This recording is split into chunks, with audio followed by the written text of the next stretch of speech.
Dark psychology একটি বিতর্কিত বিষয়, যার সম্পর্কে বেশিরভাগ মানুষ কথা বলতে ভয় পায়। কারণ যদি আপনি একবার এই কৌশলগুলো বুঝে যান, তবে আপনাকে সহজে কেউ নিয়ন্ত্রণ করতে পারবে না। আর আপনাকে নিয়ন্ত্রণ করতে না পারলে ব্যবসা থেকে শুরু করে রাজনীতি পর্যন্ত সবার উদ্দেশ্য ব্যর্থ হবে। আপনার সামনে মানুষের আসল চেহারা বেরিয়ে আসবে। যদি আপনি ভেবে থাকেন যে আপনি ভালো, মানে পৃথিবীর সবাই ভালো, তবে এটি আপনার ভুল ধারণা। এই ভুল থেকে বেরিয়ে আসুন। আজকের ভিডিওতে আমরা এমন কিছু মনস্তাত্ত্বিক কৌশল নিয়ে আলোচনা করব যা সাধারণত ম্যানিপুলেটররা ব্যবহার করে থাকে। সতর্কীকরণ: এই ভিডিওতে কিছু অনৈতিক কৌশলও থাকতে পারে, তাই এগুলো ব্যবহারের সম্পূর্ণ দায়ভার আপনার। মনে রাখবেন, ডার্ক সাইকোলজি এবং ম্যানিপুলেশন শেখা গুরুত্বপূর্ণ, যেন আপনি নিজেকে রক্ষা করতে পারেন, এর যেন অপব্যবহার না হয়। 1. Social proof. যখন আমরা দেখি আমাদের আশেপাশের বেশিরভাগ মানুষ একটি নির্দিষ্ট জিনিস পছন্দ করছে, তখন আমরাও সেটি পছন্দ করতে শুরু করি। এর সবচেয়ে ভালো উদাহরণ হলো ট্রেন্ড।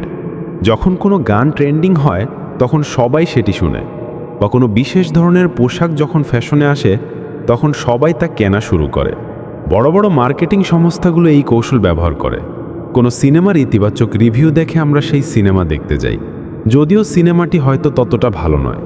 একজন মানুষকে আপনি হয়তো পছন্দ করেন না, কিন্তু আপনার পরিবার এবং বন্ধুরা যখন আপনাকে বোঝাতে থাকে যে সে অনেক ভালো, তখন একটা সময় পর আপনিও আপনার ধারণা পরিবর্তন করে তাকে ভালো ভাবতে শুরু করেন। বেশিরভাগ সময়ই আপনাকে কৌশলও প্রভাবিত করা হয় এবং আপনার ধারণাকে বদলে দেওয়া হয়, যা আপনি বুঝতেই পারেন না। সিনেমা জগৎ থেকে শুরু করে পণ্য বিক্রি বা একজন খারাপ মানুষকে ভালো হিসেবে তুলে ধরার ক্ষেত্রেও এই ডার্ক সাইকোলজি ব্যবহৃত হয়। 2. কারণ। ডার্ক সাইকোলজিতে এটি সবচেয়ে সহজ অথচ কার্যকরী কৌশল। এখানে ম্যানিপুলেটররা তাদের উদ্দেশ্য পূরণের জন্য কারণ এবং যুক্তি ব্যবহার করে তাদের লক্ষ্যকে প্রভাবিত করে। জনপ্রিয় সিরিজ মানি হাইস্ট দেখেছেন? সেখানে প্রফেসর তার ব্যাংক লুটের জন্য যাদের নিয়ে দল তৈরি করেছিলেন, তাদের প্রত্যেকের একটি সাধারণ বৈশিষ্ট্য ছিল: তারা সবাই অভাবী ছিল, সবারই টাকার প্রয়োজন ছিল। প্রফেসর তাদের বোঝান যে ব্যাংক লুট করলে তাদের আর্থিক সমস্যার সমাধান হবে। এভাবেই একটি শক্তিশালী কারণ দেখিয়ে মানুষকে প্রভাবিত করা হয় এবং তাদের উদ্দেশ্যকে পূরণ করে নেয়। 3.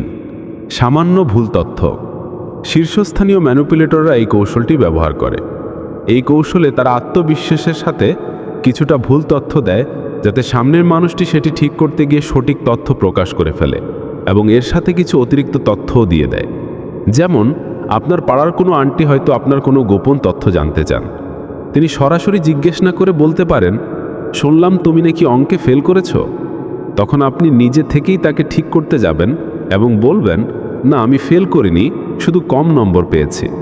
এরপর কেন কম পেয়েছেন, বাকি বিষয়গুলো কেমন হলো, সব কিছুই আপনি নিজে থেকে বলতে শুরু করবেন। এটি একটি সাধারণ উদাহরণ।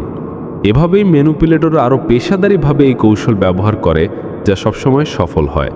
এটি একটি চমৎকার মনস্তাত্ত্বিক কৌশল, যা গোপন সত্য, মানুষের ভাবনা এবং গোপন তথ্য বের করার জন্য ব্যবহার করা হয়। 4. নীরবতা। এটি একটি অন্ধকার মনস্তাত্ত্বিক কৌশল। সামনের মানুষটির মুখ থেকে কথা বের করার জন্য বা তাকে তার ভুল বোঝানোর জন্য এই কৌশলটি খুবই কার্যকরী। অনেক সময় চিৎকার করে বা বোঝানোর চেয়ে চুপ করে থাকা অনেক বেশি কার্যকরী হয়, কারণ নীরবতা সামনের মানুষের মনে একাধিক আবেগ তৈরি করে। সে দ্বিধাগ্রস্ত হয়ে পড়ে, নিজেকে সন্দেহ করতে শুরু করে, এর সাথে তার মধ্যে আপনার প্রতি আকর্ষণও বাড়তে থাকে। এই কৌশলটি সম্পর্কের ক্ষেত্রে খুব বিপজ্জনক। ধরুন, আপনার সঙ্গী, পরিবার বা সদস্য বা বন্ধু এমন একটি ভুল করেছে যা আপনি পছন্দ করেন না। বারবার বলার পরও সে আপনার কথা শুনছে না।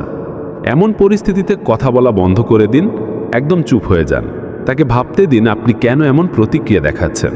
এই নীরবতা তার মধ্যে রাগ তৈরি করবে, কিন্তু একটা সময় পর সে ভেঙে পড়বে এবং আপনার কথা মতো চলবে। এই কৌশলটি বিপজ্জনক এবং এটি মানুষকে মানসিকভাবে কষ্ট দেয়, তাই এটি অন্য কারো উপর প্রয়োগ না করে কেবল নিজেকে রক্ষা করার জন্য ব্যবহার করবেন।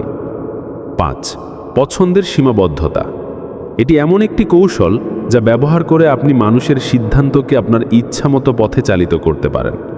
মানুষকে দিয়ে সরাসরি কোনো কাজ করানো কঠিন, তাই যদি আপনি তার পছন্দের উপর সীমাবদ্ধতা আরোপ করেন, তবে তার সিদ্ধান্ত নেওয়ার ক্ষমতাও সীমিত হয়ে যাবে। উদাহরণস্বরূপ, আপনি চান আপনার ছোট ভাই বা বোন পড়তে বসুক। যদি আপনি সরাসরি বলেন, সে প্রতিরোধ করবে। কিন্তু আপনি যদি বলেন, বাড়ির এই কাজটা কর, কারণ তুই তো পড়তে যাবি না। তখন সে তৎক্ষণাৎ সব কাজ ছেড়ে পড়তে বসে যাবে। এটি একটি সাধারণ উদাহরণ। এভাবে মানুষ আপনার পছন্দের উপর সীমাবদ্ধতা দিয়ে তাদের ইচ্ছামতো বড় বড় কাজ করিয়ে নেয়, আর আপনি বুঝতেই পারেন না। এই ছিল ডার্ক সাইকোলজির কিছু কৌশল, যা আপনি নিজেকে রক্ষা করতে বা অপরদের প্রভাবিত করতে ব্যবহার করতে পারেন। যদি আপনি এই সিরিজের প্রথম পর্বটি দেখতে চান, তাহলে অবশ্যই সেটি দেখে নেবেন, এবং এমন আরও আকর্ষণীয় ভিডিও পেতে এখনই মোস্তফা ভয়েস চ্যানেলটিকে সাবস্ক্রাইব করে নিন।